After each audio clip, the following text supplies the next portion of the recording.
Jon, atbildi faniem uz komentāru. Kas ir tarkets? Kas ir tarkets? Tarkets ir firma, bet parasti ar tarketu domā parketu.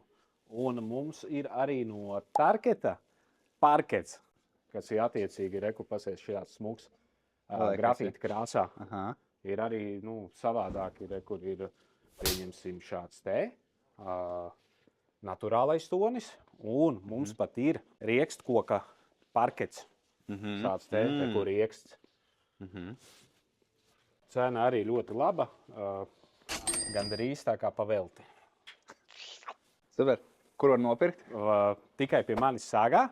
Un vispār, starp citu, pa tarketu. Tarkets ne tikai ražo parketu, tarkets arī ražo laminātu, linoleju un vēl visādus citus grīdas segumus. Varam arī pasūtīt no viņiem, kas ir vajadzīgs. Vienīgi rēķināties, tur apjomu vajadzēs lielāku sūtīt. Ar 20 kvadrātiem būs, diemžēl, pamaz.